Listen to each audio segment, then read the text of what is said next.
Et voici King of Tokyo, un jeu de dés de Richard Garfield pour 2 à 6 joueurs à partir de 8 ans, c'est édité par Yellow. Au niveau matériel, nous allons trouver un petit plateau représentant la ville de Tokyo, c'est ici que nous enverrons nos monstres, car en effet, chaque joueur va incarner un monstre gigantesque en train de détruire la ville de Tokyo. Donc en début de partie, chacun choisira le monstre de son choix qu'il placera devant lui, il prendra la figurine correspondante, et chacun prendra la plaquette correspondant à son monstre géant. Il y a bien sûr King Kong, The King, ensuite nous avons Godzilla, Gigazor, nous avons le Kraken, nous avons Cyber Bunny, j'adore, avec le petit lapin qui dirige l'énorme robot de combat.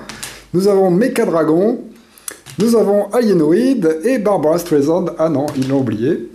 Nous avons ensuite 8 dés spéciaux, il y en a 6 qui sont en noir et c'est avec ça que les joueurs vont jouer. Les 2 verts sont laissés de côté pour l'instant, ils ne serviront que par l'utilisation de cartes spéciales, car effectivement il y a un gros paquet de cartes spéciales qui sera disposé à côté du jeu, et dont on révélera les 3 premières cartes du dessus du paquet face visible à la disposition des joueurs. Il nous reste ensuite des cubes d'énergie, comme ceci, qui sont disposés en tas à côté du jeu, les joueurs pourront s'en servir au fur et à mesure. Et enfin, un ensemble de jetons spéciaux qui serviront avec les effets des cartes, donc pour l'instant on les laisse aussi à côté du jeu. Avant de commencer la partie proprement dite, on mettra les points de victoire à 0 sur chacune des plaquettes des joueurs. Effectivement, la petite étoile symbolise les points de victoire que les joueurs vont engranger au fur et à mesure de la partie. Et en bas à droite, il y a une autre petite molette qui va gérer les points de vie. Chacun va la placer sur 10. Attention, cette molette peut aller jusqu'à 12, mais on la met sur 10 en début de partie. Et nous sommes maintenant prêts à détruire Tokyo. Sur le plateau représentant Tokyo, il y a 2 emplacements. Nous n'utiliserons que l'emplacement Tokyo si nous jouons de 2 à 4 joueurs, alors que si on joue à 5 ou 6, nous utiliserons à la fois Tokyo et à la fois Tokyo Bay.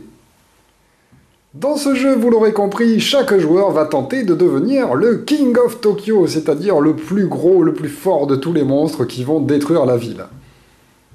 Un premier joueur va être désigné et il va prendre l'ensemble des 6 dés. Il va avoir le droit à 3 lancers, comme au Yam ou au Yahtzee, et il va tenter de faire des combinaisons grâce aux dés afin de recevoir des bonus. Alors, nous pouvons réaliser tout d'abord des attaques en ayant des grosses baffes, c'est-à-dire ce symbole-là.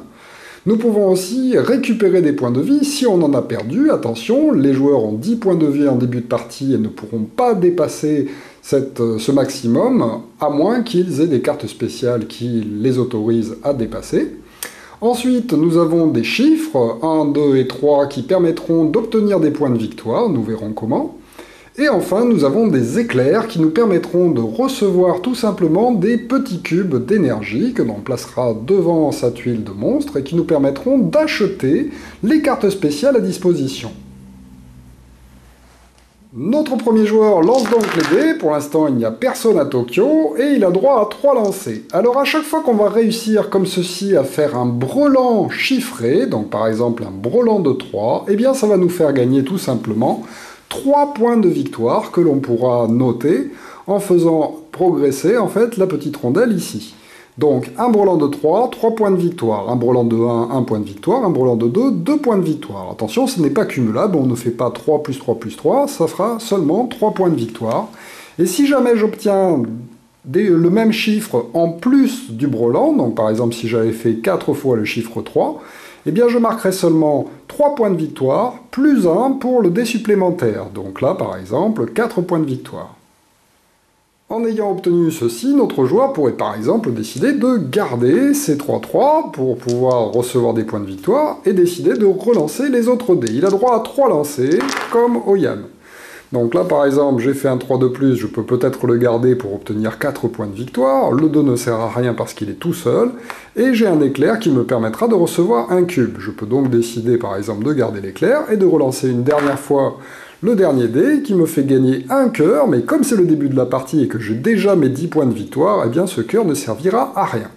Donc une fois que le lancer a été validé, c'est-à-dire qu'on a arrêté de les lancer, on peut très bien s'arrêter à la fin du premier ou à la fin du deuxième jet, Et à chaque lancer, on peut décider de garder ou d'enlever des dés. Donc par exemple, dès le deuxième tour, j'aurais pu décider de relancer finalement tous les trois pour essayer d'obtenir autre chose. Donc là, par exemple, j'ai obtenu ça, donc je vais prendre mon carton pour pouvoir passer à 4 points de victoire, et ensuite, gagner un point de vie, on a vu, ça ne sert à rien, et je récupère un petit cube d'énergie que je vais pouvoir mettre à côté de mon monstre. Une fois le lancer de dés effectué et la résolution des dés effectuée, on peut acheter à la fin de son tour une des cartes à disposition à côté du plateau de jeu. C'est très simple, ici il y a un symbole d'éclair avec un chiffre, et bien ça correspond au coût de la carte en petits cubes d'énergie. Donc là j'en ai reçu un seul, et bien à ce premier tour, de toute façon je ne peux pas acheter de carte. Donc on passe au tour du joueur suivant. On passe au tour du joueur suivant, Mecha-Dragon, qui lance tous les dés. Ah, lui aussi il obtient 3 fois le chiffre 3 pour recevoir 3 points de victoire, décidément il y a de la chance en jeu. Ensuite il a un éclair, donc il peut décider de le garder. Il décide de relancer le reste, il fait une griffe qu'il met de côté, il lui reste un dernier lancer s'il le souhaite, s'il arrive à faire un 3 ou un éclair, ça lui fera des points en plus. Il obtient une deuxième griffe et son lancer est terminé. Alors, lorsque Tokyo est vide, comme maintenant, eh bien, dès qu'un joueur va obtenir des griffes sur ses lancers, donc là, ça n'a pas été le cas pour le premier joueur, mais c'est le cas pour le deuxième, eh bien, immédiatement, il va pouvoir prendre sa figurine et la placer sur Tokyo. Dès qu'un monstre arrive à Tokyo, il remporte immédiatement un point de victoire, c'est dessiné ici sur le plateau de jeu, donc un point de victoire pour l'arrivée à Tokyo, plus 3 points pour les dés, ça lui fait donc 4 points de victoire, il peut les noter sur sa petite fiche, et ensuite, les griffes lui ont servi juste à arriver à Tokyo, pour l'instant, et là il gagne donc un cube d'énergie qu'il peut ajouter devant lui. Et on passe au tour du joueur suivant, Gigazor, qui va lancer les dés lui aussi, qui a obtenu 3 griffes, cette fois-ci il va les garder, nous allons voir pourquoi. Il obtient un cœur qui ne lui sert à rien, des chiffres qui lui servent à rien, 2, 3 ça sert à rien, il décide de garder ce dé-là. Troisième et dernier lancé, un 2 et un cœur qui ne sert à rien, et maintenant il va obtenir, on va effectuer la résolution de ces dés. Nous avons tout d'abord un éclair qui lui donne toujours un cube d'énergie.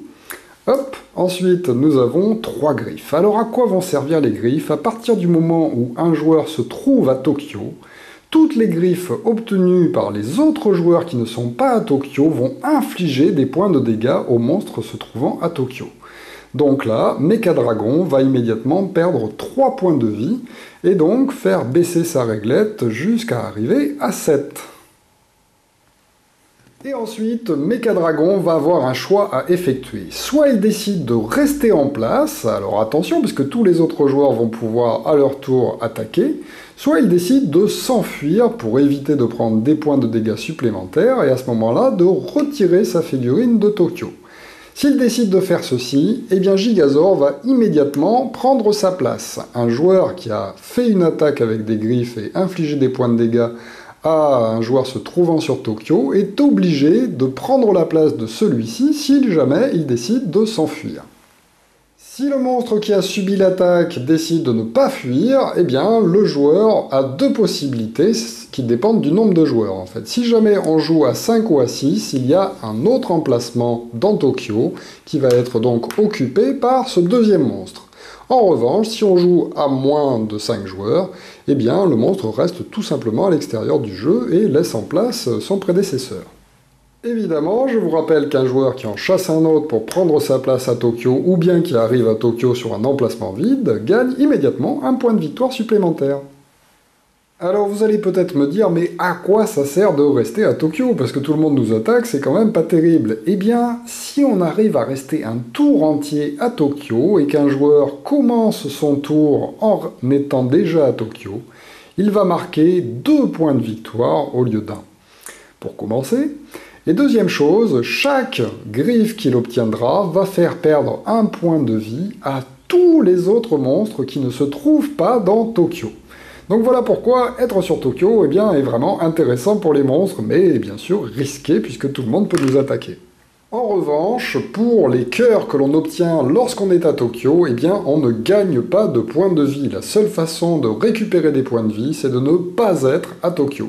Voilà pourquoi s'y trouver est quand même relativement dangereux, puisqu'on subit les attaques de tout le monde, et qu'en plus on ne peut pas soigner.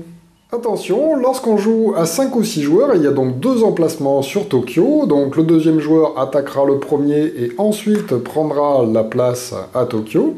Et ensuite, tous les autres monstres, en fait, lorsqu'ils attaqueront les 2 personnes qui se trouvent à Tokyo. Donc ces 2-là recevront des points de dégâts de tous les monstres à l'extérieur. Par contre, pour ces 2 monstres-là, lorsqu'ils lanceront les dés et obtiendront des grosses pattes, ils infligeront des dégâts à tous ceux qui ne se trouvent pas sur Tokyo. Précision, les monstres qui se trouvent à Tokyo ne peuvent fuir que s'ils subissent une attaque. Si il n'y a aucune grosse patte d'obtenue contre eux, eh bien ces joueurs ne peuvent pas décider d'eux-mêmes de partir de Tokyo lors de leur tour de jeu. Parlons maintenant des différentes cartes que l'on peut acheter grâce aux cubes d'énergie que les joueurs vont récupérer en faisant des éclairs. Eh bien, à la fin du tour d'un joueur, c'est-à-dire après qu'il ait effectué la résolution de ses dés, il va pouvoir dépenser autant de cubes qu'il veut pour acheter autant de cartes qu'il le souhaite, en payant le coût qui est marqué en haut. Il peut très bien par exemple décider de dépenser 2 pour acheter une première carte, qu'on remplace immédiatement par une autre, et ensuite redépenser encore pour pouvoir acheter une deuxième carte.